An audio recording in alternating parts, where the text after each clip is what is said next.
नमस्कार, सुप्रभात। आज की इस प्यारी सी सुबह में आप सभी का हार्दिक अभिनंदन। मित्रों, एक तालाब में बहुत सारे मेढक रहते थे। उसके नज़दीक ही एक बहुत विशाल सा वृक्ष था। एक दिन एक मेढक ने सोचा कि मैं इसके शिखर पर पहुंचूंगा, और वो चढ़ने लगा। जब चढ़ रहा था तो बाकी के सभी मेढक चिल्लाने लगे कि अरे क्या कर रहे हो, गिरोगे, तुम्हारी मृत्यु हो जाएगी। आज तक कोई भी उसकी चोटी पर नहीं पहुंच पाया है। लेकिन वो चढ़ता रहा और शिखर पर पहुंच गया। जानते हैं क्यों? क्योंकि वो बहरा था, वो सुन नहीं सकता था। उसे लगा कि उसके ये जो साथी मेढक हैं उसे प्रोत्साहित कर रहे हैं कि हाँ, तुम चढ़ जाओगे, तुम पहुंच जाओगे, और वो पहुंच गया। मित्रों, जीवन में भी कई बार नकारात्मक बातें आती हैं, परिस्थितियां आती हैं, लोग आते हैं जो हमें आगे बढ़ने से रोकते हैं। ऐसे समय पर हमें भी बहरा बन जाना चाहिए। उनकी बातें हमें प्रभावित ना करें। यदि हम निरंतर प्रयास करते रहेंगे उस मेढक की तरह, तो हमें भी शिखर पर पहुंचने से कोई नहीं रोक सकता। तो आप शिखर पर पहुँचें, अपने जीवन के ध्येय को प्राप्त करें। इन्हीं मंगल कामनाओं के साथ आइए चलते हैं आज के सुंदर सुवाक्य की ओर। ओम शांति। किसी ने खूब कहा है कि कितने अजीब लोग होते हैं, बातों को पकड़ लेते हैं और इंसान को छोड़ देते हैं।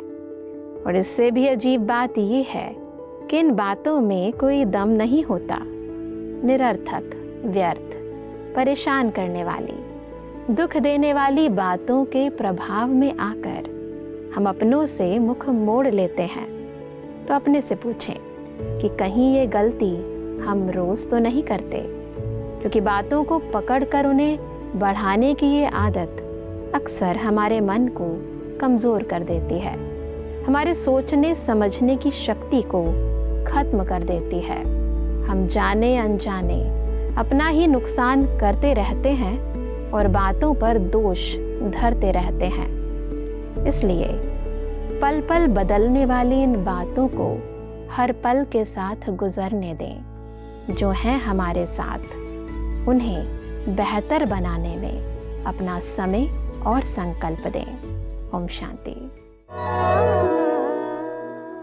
मित्रों, गलतियां तो हम सबसे होती हैं, लेकिन गलतियों को सुधार लेना बुद्धिमानी है।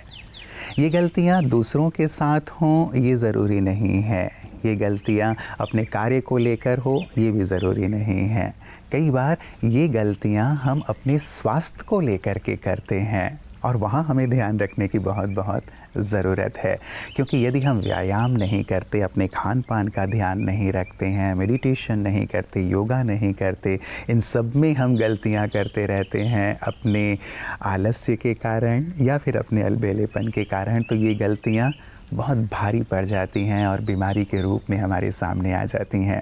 हम कतई नहीं चाहते कि आप अस्वस्थ हों, आप बीमार हों, इसीलिए इस गलती से आप ज़रूर मुक्त हों, ऐसी हम कामना करते हैं। अपने जीवन में अपने खान पान पर, अपने योगा, व्यायाम, इन सभी चीज़ों पर ज़रूर ध्यान दें। और ऐसा ही ध्यान हमें दिलाता है रोज़ ही आपकी सेहत आपके हाथ में, जिसमें हम बहुत ही विशेष बातें आपके लिए प्रतिदिन लेकर आते हैं। आइए देखें आज इस पिटारे में आपके लिए क्या खास है। ओम शांति। तरह तरह के व्यंजन खाना किसे पसंद नहीं है। हम बहुत खुश होकर के बहुत सारे वैरायटीज़ ऑफ फूड खाना पसंद करते हैं, और खाने के बाद में जो इंडाइजेशन जब होती है तब परेशान हो जाते हैं।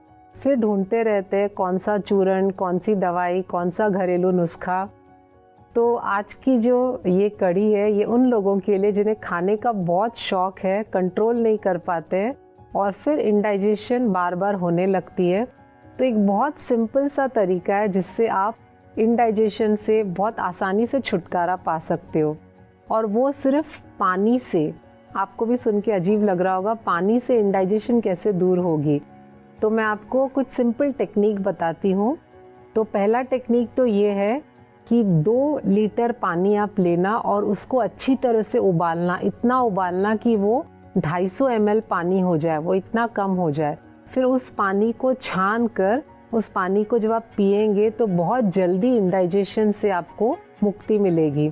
दूसरा तरीका है 2 लीटर पानी लेके उसको आप इतना उबालना कि वो 1 लीटर पानी हो जाए, फिर उसको छान के पीना। तीसरा तरीका है कि आपने 2 लीटर पानी को उबाला और वो थोड़ा सा कम हुआ, यानी कि 1.5 लीटर बन गया है, फिर उसको आप छान के पीना। अगर आपके पास बिल्कुल टाइम नहीं है, आप बहुत फास्ट पेस लाइफ जी रहे हैं और ये इतना करने के लिए आपके पास फुर्सत नहीं है, तो आप सिर्फ 2 लीटर पानी में 3 से 4 चम्मच जीरा डाल देना और उसको अच्छी तरह से आप उबलने देना, और इस पानी को आप सारा दिन थोड़ा थोड़ा करके पी सकते हैं। तो है ना इतना सिंपल तरीका जहाँ पे सिर्फ पानी पीकर हम अपने इंडाइजेशन को क्योर कर सकते हैं। किसी दवाइयों को लेने की ज़रूरत नहीं है, कोई घरेलू नुस्खे की भी ज़रूरत नहीं है, सिर्फ पानी उबालना है, छानना है और पीना है। ज़रूर इस टेक्निक को ट्राई कीजिए और अपना फीडबैक दीजिए। Thank you. ओम शांति। मित्रों, जीवन में जो धोखा खाने या फिर कुछ गलतियां हो जाने के बाद भी गलत रास्ते पर नहीं जाते, बल्कि ईमानदारी से अपना कार्य कर रहे होते हैं, वही शिखर पर पहुंचते हैं, वही सर्व के प्रिय बनते हैं, वही ईश्वर के प्रिय बनते हैं। कई बार अपने गलत कदम के लिए, अपने गलत कार्य के लिए हम दूसरों को दोषी ठहरा देते हैं कि इस व्यक्ति ने मुझे धोखा दिया, जीवन में ये बात आई जिसके कारण से मैंने ये कदम उठाया। लेकिन ये कह देना, दूसरों पर दोष दे देना बहुत आसान है, लेकिन ऐसी परिस्थिति में भी अपनी ईमानदारी को बनाए रखना, अपने आप को सत्य पथ पर चलाना, ये बहुत बहुत महत्वपूर्ण है, एक अच्छे और शक्तिशाली इंसान की निशानी है। और ऐसा ही करते हैं हमारे विशिष्ट जन भी, अपने जीवन में आने वाली परिस्थितियों का बहुत ही सहजता से सामना करते हैं आध्यात्म की मदद से। आइए देखें आज के इस खास सेगमेंट में हमारे साथ कौन है।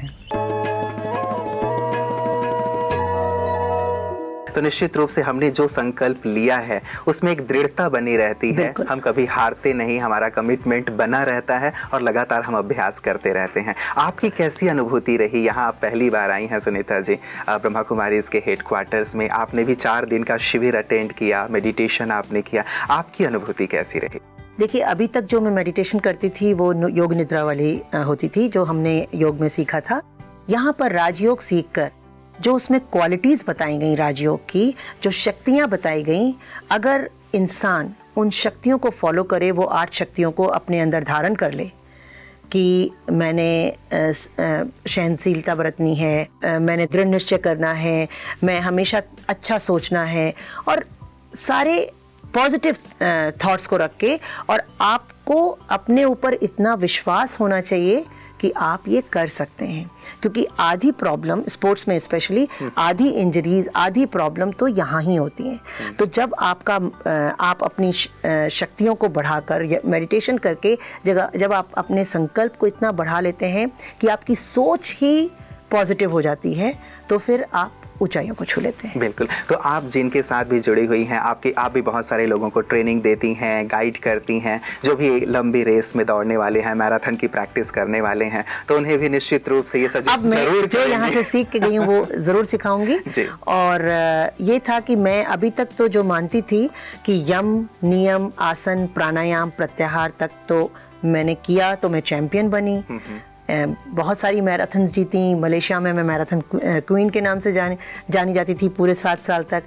लेकिन यहाँ पर जो समाधि का पार्ट था, वो मैं हमेशा सोचती थी वो तो योगियों के लिए होता है, हम तो दौड़ते हुए मेडिटेशन कर लेते हैं, काफ़ी है। लेकिन जितनी सहजता से, जितने सरल तरीके से और जितने वैल्यूज़ वाला राजयोग यहाँ बताया गया, तो अब मुझे लगता है कि वो समाधि वाला जो अल्टीमेट है राजयोग, वो हमारे लिए भी है, वो हमें भी करना चाहिए रोज। बिल्कुल। तो केवल स्पोर्ट्स पर्सन के लिए ही नहीं, लेकिन हम तो ये सजेस्ट करते हैं कि सभी इसे करें ताकि उनके जीवन। अब मैं कम्पीट नहीं कर रही हूँ, अब मुझे कोई मेडल नहीं जीतना है, लेकिन राजयोग बहुत जरूरी है। बिल्कुल। विचारों को सही करने के लिए जो ये डिस्ट्रक्शन बढ़ रहा है इस देश में, तो मेरे हिसाब से राजयोग सभी को प्रैक्टिस करना चाहिए।